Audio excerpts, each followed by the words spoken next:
ಇದನ್ನು ಕಂಪಲ್ಸರಿ ಅಂತ ಮಾಡಿಕೊಂಡು ಈ ಸ್ತೋತ್ರ ದಿನ ಓದ್ಕೋಬೇಕು. ಕಡ್ಡಾಯವಾಗಿ ಓದ್ಕೊಂಡ್ರೆ ತುಂಬಾ ಒಳ್ಳೆಯದು. ಮಹಾಮೃತ್ಯುಂಜಯ ಸ್ತೋತ್ರಂ.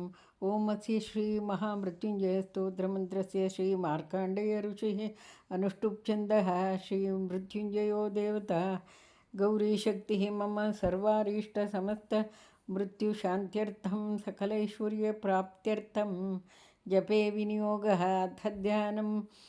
ಚಂದ್ರಾರ್ಕಾಗ್ನಿವಿಲೋಚನಂ ಸ್ಥಿತಮುಖಂ ಪದ್ಮದ್ವಯಾಂತಸ್ಥಿತಂ ಮುದ್ರಾಪಾಶ ಮೃಗಾಕ್ಷಸೂತ್ರ ವಿಲಸತ್ಪಾಣಿಂ ಹಿಮಾಂಶುಪ್ರಭಂ ಕೋಟೀಂದುಪ್ರಗಲತ್ಸುಧಾ ಪ್ಲುತತನುಂ ಹಾರಾಹಿ ಭೂಷೋಜ್ವಲಂ ಕಾಂತಂ ವಿಶ್ವವಿಮೋಹನಂ ಪಶುಪತಿಂ ಮೃತ್ಯುಂಜಯಂ ಭಾವಯೇತ್.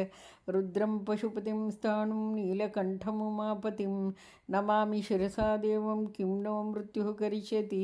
ಕಾಲಕಂಠಂ ಕಾಲಂ ಮೂರ್ತಿಂ ಕಾಲಾಗ್ನಿಂ ಕಾಲನಾಶನಂ ನಮಾಮಿ ಶಿರಸಾ ದೇವಂ ಕಿಂ नो ಮೃತ್ಯುಃ ಕರಿಷ್ಯತಿ. ನೀಲಕಂಠಂ ವಿರೂಪಾಕ್ಷಂ ನಿರ್ಮಲಂ ನಿರುಪದ್ರವಂ ನಮಾಮಿ ಶಿರಸಾ ದೇವಂ ಕಿಂ नो ಮೃತ್ಯುಃ ಕರಿಷ್ಯತಿ. ವಾಮದೇವಂ ಮಹಾದೇವಂ ಲೋಕನಾಥಂ ಜಗದ್ಗುರುಂ ನಮಾಮಿ ಶಿರಸಾ ದೇವಂ ಕಿಂ नो ಮೃತ್ಯುಃ ಕರಿಷ್ಯತಿ. ದೇವದೇವಂ ಜಗನ್ನಾಥಂ ದೇವೇಶಂ ವೃಷಭಧ್ವಜಂ ನಮಾಮಿ ಶಿರಸಾ ದೇವಂ ಕಿಂ नो ಮೃತ್ಯುಃ ಕರಿಷ್ಯತಿ.